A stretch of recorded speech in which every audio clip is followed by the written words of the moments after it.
Welcome to Mystery Addict, and once again, I am your gracious host, Kel McQueen. Now today we are going to be talking about the mysterious murder of Betty Williams. Before we get into it, make sure you like, comment, and subscribe, and turn on your post notifications so that you know the next time I post.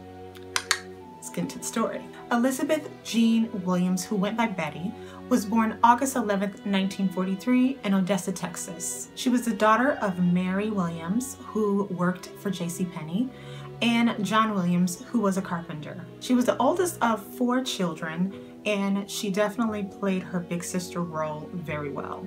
Some would say that she was a regular teenager. She went to school, she had friends, she came home, she did her homework, regular. And others would say that she was a little different. She was very mature.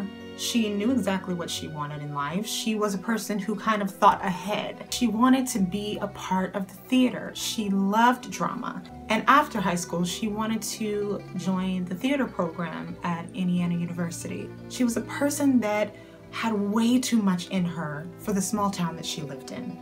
She was also involved in after-school clubs. She was a part of the drama club, and it was her life. She came from a very conservative town where religion was a very important thing. The normal Odessa young woman was conservative, was religious, was not Betty. Betty was considered a rebel. She was the type of person that had no problem with expressing her sexuality. Betty was known for attracting more than one man. She was a frequent goer of the Hip Hangout Tommy's, which was a diner where a lot of the high school students went to eat and have fun and talk about school. They would have milkshakes, they would talk about life and not talk about school. But there was one person that she started dating during the summer, and his name was Mac Herrings. He was the local football player, and he was popular, and he was kind of quiet. He was the nice guy. And Betty was definitely the opposite of that. She loved to kind of push the edge, and there was a lot that Betty actually brought out of Mac because he was the complete opposite, and he became a lot more free when it came to her. But when school started, Mac started dating another girl because Betty was not what any of his social circle would consider the type of girl that he should be with. So he ignored Betty, almost as if she had never existed. But what she felt for Mac was very clear. Whenever she would speak about him, she would speak with so much love and so much passion. So it hurt her tremendously when he dismissed her, as if she and him never had anything. But Mac was not the only man in Betty's life. Betty started seeing an older man who was a local DJ. She would spend a lot of time with him, and he was a man. There were times where she actually did not come home, where she spent the whole night with this older man. But that relationship didn't last long either. And she went on to another individual who was a football player as well and very, very popular, Bill Rose. Bill Rose was very handsome, and he was the it guy. He was the boy that all of the girls liked, and he knew about Betty, and he knew about the things that she was willing to do. So he partook in an encounter with her. But the problem was, Bill Rose was very close friends with Mac Herring. There is, of course, a bit of a code between bros. That rhymed. I'm a poet. So, of course, in natural high school fashion, word got out. And when word got out that she was involved in a physical encounter with Bill Rose, people came down on her heavy. They called her terrible names. They talked about her behind her back, in front of her, and it just became too much. Also, her father, John Williams, like I said in the beginning, was a very, very religious person, and he was very strict on Betty. One day, he found Betty's diary where she wrote about all of her physical encounters with different young men, and he was livid. He was so upset. He was screaming at her, "You disgraced the family. You've disgraced your mother." So upset to the point to where he actually pulled out her acceptance letter to a college that she was so excited to go to, ripped it up in front of her, and said, "You're not going anywhere. You're staying here, you're getting a job, and you're going to go to church and repent for your sins." And this devastated Betty. Everything that she ever wanted, everything that she ever loved, everything that she ever dreamed of was crumbling in front of her, and she saw absolutely no way out other than her leaving this earth. Betty eventually started asking some of the other drama students if they would take her life. Now, mind you, she was known for being dramatic, so they didn't really take her seriously when she said this. So they kind of joked with her and, kind of made fun of it. They didn't see how serious Betty was. But how serious or not serious that anyone took her all changed on March 22nd, 1961. It was an early morning and Betty's mother was downstairs making breakfast as usual. She found it very strange that Betty had not come down to eat breakfast and get ready for school yet. So she went upstairs to try to see what was going on, and Betty wasn't home. She called the school to find out if Betty had gone ahead and went to school early, but Betty never arrived. And at 8:45 in the morning on March 22nd, 1961, Elizabeth Jean Williams was reported as missing. After she was reported missing, the police went to her school and questioned many of the students, especially the students that were a part of the drama club. They explained the type of person that Betty was, what she would do, the things that she was into. They also mentioned before they left that she had asked several of the drama students if they would take her life. The detectives were stunned to find this out and to find out that nobody took her seriously. But the students let the detectives know what happened the night prior. A boy named Ike Nail drove her home after rehearsal, and according to them, they thought that he was the last person to have seen her. So they interviewed Ike Nail. After rehearsal for the play, Betty asked if Ike Nail could give her a ride home, and he stated that when he gave her a ride home, she asked him if he would come back around 10:30 p.m. and meet her in the alley behind her house. So he did. He came back and she snuck out of the house and met with Ike, and they sat in the car and they talked as normal. All of a sudden, a Jeep pulls up. And because the lights are shining bright, he can't recognize right off who it is, but eventually he's able to see that it was Mac, another fellow football player, a friend of his, and also the ex-boyfriend to Betty. Betty said goodbye to Ike, got out of the car, and got into the car with Mac, and they drove off. And that was the last time that Ike saw Betty.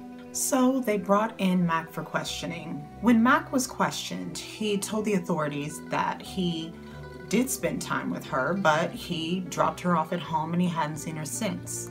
But during the questioning, there were so many inconsistencies in his statement that the police did not believe anything that he was saying.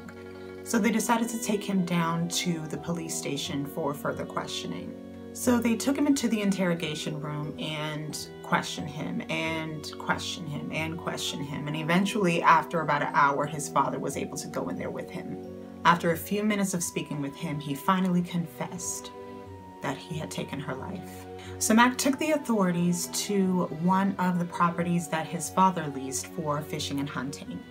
He got out of the car and he led the police down to a pond. When they reached the pond, they were able to see that something had happened. And then Mac went on to tell the story of Betty's last hour. He said that they sat in the car and they talked about life. They talked about what the afterlife would be like. And Betty seemed to be in a good mood. Then finally they got out of the car and Betty kneeled down on a blanket that Mac had already laid out for her. He pointed a 12-gauge shotgun at Betty as she held the gun to her temple and she screamed, "Now." And that was it. Betty's life was gone. He took Betty's body out into the pond and he had on a miner's helmet with a light so that he could see in the darkness. And he weighed her body down with a rope and 2 lead weights. The police asked for Mac to go into the pond and retrieve the body. So he did. He took off his clothes and he neatly put them on the grass, went out into the pond, and retrieved Betty Williams' body. By the time he came back to the grass, that's when all the journalists were around and they were gathering information, and by the next day, the entire town knew about the kiss and kill murder. They gave it a name. So Mac Herrings was charged with first-degree murder. But the thing about it was, everybody rallied around him. His reputation was not tarnished in any way because of this murder. In fact, he became more popular. He was invited to every party and he was known as the kiss and kill killer. Yeah. So during the trial, they tried to argue back and forth about whether he was guilty or innocent. And being that Betty had a reputation of being seductive and being promiscuous, he still had way more people that supported him. So he was deemed innocent. There was another trial that took place, but ultimately he ended up being innocent. After graduating from high school, Mac went on to Texas Tech University, and after college, he went on and had various jobs until he passed away on January 5th, 2019 at the age of 75. Now this one is a little tricky because I do know that she did ask for him to take her life, and there actually was a letter that she wrote pretty much that she was the one that wanted this to happen. So that's why it was very, very easy for people to kind of be like, well, she asked for it. But what bothers me about this is that the reason why everybody rallied around him was because of Betty's reputation, that she was promiscuous and she was fast, I guess, as they would say in that time. And it almost seemed as if they felt like she kind of deserved it. In which, of course, that's not the case. She didn't deserve that.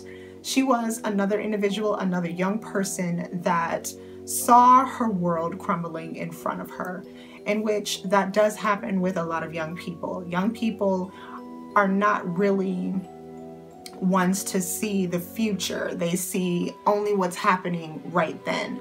So since they're not able to see past that, they don't see where any of the drama or whatever they're going through is going to end. It was sad that she felt like she was so trapped. So her life wasn't going to go in the direction that she wanted it to go, especially with some of the things that her father said.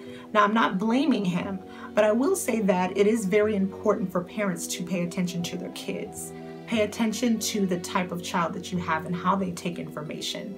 And mind you, I'm nobody's mother, okay? So I'm not trying to say that I'm perfect. I'm not trying to say that I know, but being a creative soul myself, being a person that has had a tendency to be defiant, I want to say to any young person that is feeling like they're trapped, feeling like there's no life for them. I know what it feels like to be different and how it's a little bit difficult when you're in school and with other young kids. It can be difficult. Kids can be ruthless. But one thing that I do want to say to all young people and kids, if you're ever feeling like you have no one to talk to, that your world is crumbling around you, that there's nothing out there for you, if you're being bullied, if you are having issues at home, if you are feeling anything, talk to someone. I know that's difficult, but it is very important that you talk to someone. Do not believe that ending your life is what is going to solve all of your problems, because it won't. When they say it gets better, trust me, as an adult, I can tell you it does. So of course, like always, I want to know what you think. Do you believe that there was some accountability that Max should have had to face when it came down to him murdering Betty?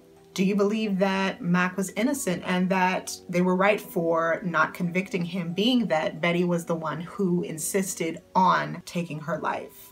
Thank you so much for joining me for this mystery addict case. And once again, my name is Kel McQueen. Stay weird.